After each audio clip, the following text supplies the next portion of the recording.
Welcome to Rajapalayam recipes. இன்றைக்கி என்ன பண்ண போகிறோன்னா ஒரு ஸ்டஃப்டு சப்பாத்தி.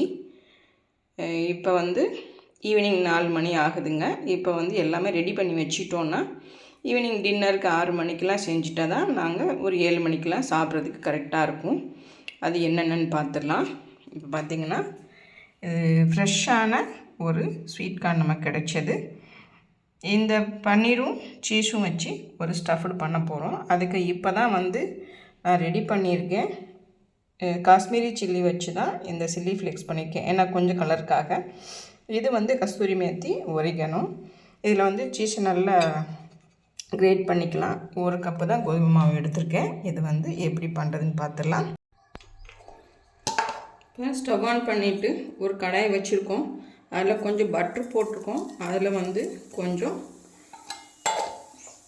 சால்ட்டும் நம்ம வத்தல் பவுட்ரு போட்டிருக்கோம். இதில் தான் இதை ஃபஸ்ட்டு வறுத்து எடுத்துக்கிற போகிறோம்.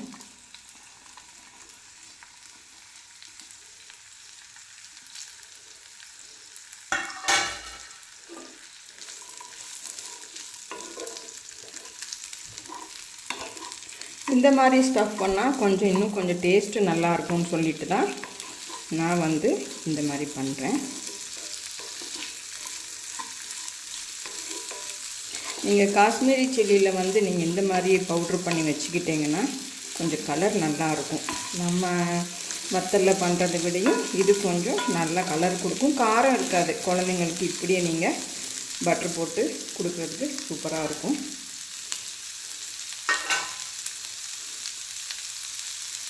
இதே கொஞ்சம் ஒரிகனோ போட்டிங்கன்னா இன்னும் கொஞ்சம் டேஸ்ட் செமையாக இருக்கும்.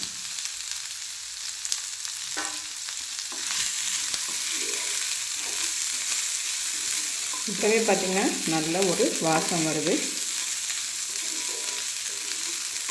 நீங்கள் கடையில் வாங்க வேண்டாம். நீங்கள் வீட்லேயே கொஞ்சம் வத்தலாக வெயிலில் காய வச்சுட்டு கொஞ்சம் இந்த மாதிரி பொடிச்சு வச்சுக்கிட்டிங்கன்னா சில்லி ஃப்ளேக்ஸ் நம்மளே தயார் பண்ணிக்கலாம். கொஞ்சமாக ஃப்ரை பண்ணால் போதும். கொஞ்சம் ஆறட்டும், நம்ம பார்த்துக்கலாம். இப்போ லைட்டாக வதக்கி இருக்கும். அந்த பட்ரு போட்டு ஸ்வீட் கார்னை லைட்டாக தான் வதக்கியிருக்கோம், ரொம்ப வதக்க வேண்டாம். இதை மிக்சியில் சும்மா லைட்டாக ஒரு ஓட்டிட்டு வந்துடலாம். இப்போ லைட்டாக ஒரே ஒரு சுற்று தான் சுற்றிருக்கோம். அந்த ஸ்வீட் கார்னை இதில் நம்ம எடுத்து வச்சுக்கலாம். எடுத்து வச்சுட்டு இதிலையே பன்னீர் எல்லாமே கலந்து ஸ்டஃப்புக்கு ரெடி பண்ணிடலாம் ஃபஸ்ட்டு. அதுக்கப்புறம் பார்த்துடலாம்.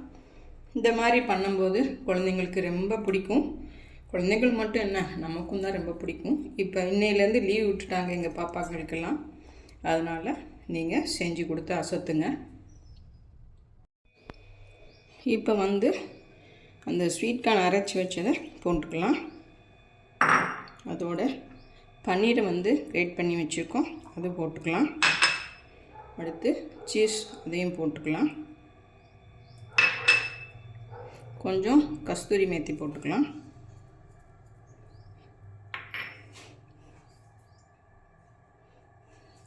லைட்டாக சில்லி ஃப்ளேக்ஸ் போட்டிருக்கேன். அது கொஞ்சம் காரம் பத்தலை எனக்கு, அதனால் இது போட்டுக்கிறேன். ஓகே, கொஞ்சம் சால்ட்டும் போட்டுக்கலாம். இவ்வளோண்டு பார்த்து போட்டுக்கலாம். ஓகே, இவ்வளோ தான். இதை நல்லாவே பிசைஞ்சு வச்சுக்கோங்க. இதுதான் நமக்கு ஸ்டஃப்டுக்கு அந்த சப்பாத்தி பண்ணிவிட்டு இதை தான் நம்ம ஸ்டஃப் பண்ண போகிறோம். இந்த மாதிரி நீங்கள் செஞ்சு கொடுத்தீங்கன்னா குழந்தைங்க ரொம்ப விரும்பி சாப்பிடுவாங்க. இதுலேயே நீங்கள் குடமிளகா எல்லாமே போடலாம். ஆனால் இன்றைக்கி இவ்வளோ தான் வீட்டில் இருந்தது, அதனால் நான் பண்ணுறேன். நீங்கள் இதிலே குடமிளகா, பச்சை பட்டாணி எல்லாமே கூட நீங்கள் போட்டு பண்ணலாம். மாவு பார்த்திங்கன்னா நல்லாவே சூப்பராக இருக்குதுங்க. இதுதான் நம்ம இன்றைக்கி சப்பாத்தி திரட்ட போகிறோம்.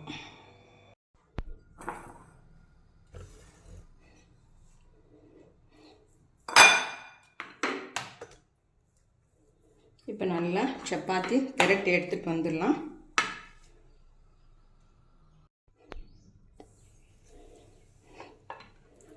இப்போ இந்த மாதிரி நல்லா பெருசாகவே திரட்டிக்கோங்க.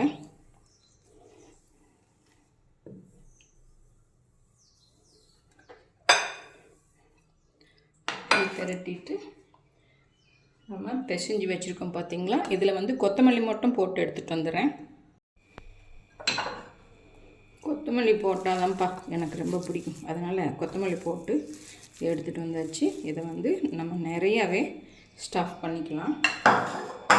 பாருங்கள், இதை மாதிரி நல்லா ஒரு லேயராக, ரொம்ப திக்காக வச்சிடாதீங்க, ரொம்ப தின்னாக இந்த மாதிரி பண்ணிக்கோங்க. இப்போ பாருங்கள், அந்த சப்பாத்தி ஃபுல்லாகவே இந்த மாதிரி திக்காக பண்ணிடாதீங்க, ரொம்ப தின்னாக ஒரு மேலே ஒரு லேயர் மாதிரி அப்படியே வச்சாதான் நமக்கு எடுத்து சாப்பிடும்போது நல்லாயிருக்கும். அதனால் சொல்கிறேன், இந்த மாதிரி பண்ணிக்கோங்க. இப்போ இதை அப்படியே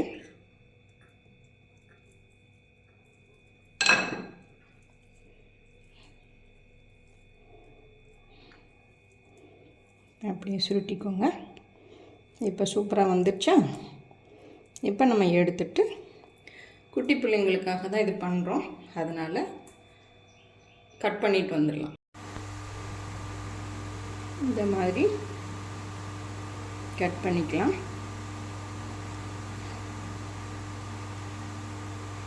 கட் பண்ணிவிட்டு இதை எடுத்து நம்ம பண்ணி பார்க்கலாம். குட்டி பிள்ளைங்களுக்கெல்லாம் இந்த மாதிரி செஞ்சு கொடுங்க. அடுத்து வந்து நமக்கு செய்கிறேன். அவங்க எப்பயுமே கொஞ்சம் இந்த மாதிரி பண்ணி கொடுத்தீங்கன்னா கொஞ்சம் நல்லா விரும்பி சாப்பிடுவாங்க. அதனால் குட்டி பிள்ளைங்களுக்கு இது நமக்கு வந்து இப்போ மறுபடியும் நான் பண்ணுறேன்.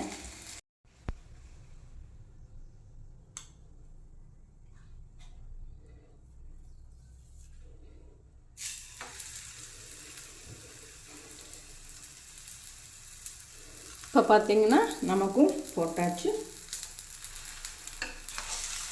இந்த மாதிரி ஸ்கொயர் டைப்பில் போட்டால் எல்லாருக்குமே பிடிக்கும், அதனால் நமக்கு வந்து இப்படி அவ்வளோதான். இதுக்கு வந்து ஒரு டிப்பு செஞ்சுட்டு வந்துடலாம். இதுக்கு வந்துங்க குழந்தைங்கள்லாம் இப்போ பார்த்திங்கன்னா டிப்புன்னு ஒன்று வந்துருச்சுங்க. ஃபாரின்னா பயங்கர ஃபேமஸ் இது. அதுவும் யூஎஸ் கனடாலாம் பார்த்திங்கன்னா ஒரு 40-50 வகையில் இந்த டிப்பு பண்ணி அவங்க பாட்டில் அடித்து பண்ணுறாங்க. இதெல்லாம் பயங்கர காஸ்ட்லி, 500 சொல்கிறான். இங்கே பாருங்கள், அது நம்மளே வீட்டில் பண்ணலாம். ஒரு 4-5 பூண்டு பல் வச்சுருக்கேன். கொஞ்சமாக சால்ட்டு போட்டுக்கோங்க. இந்த ஸ்பூனில் 1 ஸ்பூன் சர்க்கரை போட்டுக்கோங்க. ஒரு ஊற வச்ச முந்திரி பருப்பு வந்து ஒரு 1 மணி நேரம் ஊற வச்சுக்கோங்க. இந்த மாதிரி போட்டுக்கோங்க. இந்த மாதிரி சீஸ் ஒரு துண்டு போட்டுக்கோங்க. பன்னீர் இந்த மாதிரி ஒரு துண்டு போட்டுக்கோங்க. சீஸ் இன்னும் கூட கொஞ்சம் போட்டுக்கலாம். இந்த மாதிரி போட்டுக்கோங்க. இதுக்கு வந்து காய்ச்சி ஆற வச்ச பால் ஆடையோட அவ்வளோதாங்க ஊற்றிக்கோங்க. அதோட ஃப்ளேவருக்கு வந்து புதினா கொஞ்சம் போட்டுக்கோங்க. அதோட சில்லி ஃப்ளேக்ஸ் கூட கொஞ்சமாக லைட்டாக போட்டுக்கோங்க, ரொம்ப போட வேண்டாம், லைட்டாக அந்த ஒரு வாசனைக்காக. இது காரம் இருக்காதுல்ல, அதனால் இதை வந்து இப்போ நம்ம அடித்து எடுத்துகிட்டு வந்துடலாம். நீங்கள் பாருங்கள், அவ்வளோ ஒரு டேஸ்ட்டாக அவ்வளோ ஒரு சூப்பராக வந்திருக்கு இந்த டிப்பு. இதை வந்து நீங்கள் குழந்தைங்களுக்கு மயோனீஸ்ன்னு சொல்லிடுவேன், அதோட அக்கா தங்கச்சி தான் இருக்குது. அதோட அப்படி ஒரு சூப்பராக இருக்குது. அதை தான் இப்போ எல்லாருமே டிப்புன்னு சொல்லிட்டு ஃபேமஸாக வந்துருச்சு. இதை வந்து நீங்கள் என்ன ஃப்ளேவர் வேணுமோ அதை போட்டு நீங்கள் செஞ்சிங்கன்னா அதே ஃப்ளேவர் தாங்க வருது. ரொம்ப சூப்பராக வருது. சாப்பிட்டு பார்த்திங்கன்னா அவ்வளோ ஒரு டேஸ்ட்டாக வருது. இதை வந்து நம்ம எடுத்துகிட்டு வந்துடலாம்.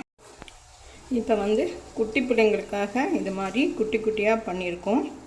நம்ம வீட்டில் பெரியவங்களுக்கு இந்த மாதிரி ஸ்கொயராகவும் பண்ணியிருக்கோம், ரவுண்டாகவும் பண்ணியிருக்கோம்.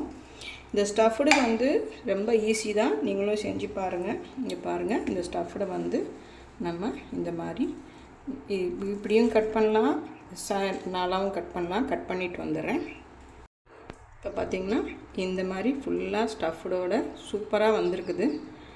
சாப்பிட்டு அந்த டிப்பில் தொட்டு சாப்பிட்டோம்னா அவ்வளோ ஒரு அருமையான டேஸ்ட்டில் இருக்குது. இங்கே பாருங்கள், நான் முதல்ல சாப்பிட்டு பார்த்தேன், ரொம்ப நல்லா இருந்தது. இங்கே பாருங்கள், இதை எடுத்துட்டு இந்த டிப்பில் தொட்டு அவ்வளோ ஒரு சூப்பராக இருக்குதுங்க. நீங்களும் செஞ்சு பார்த்துட்டு என்னை கமெண்ட் பண்ணுங்கள். தேங்க்யூ.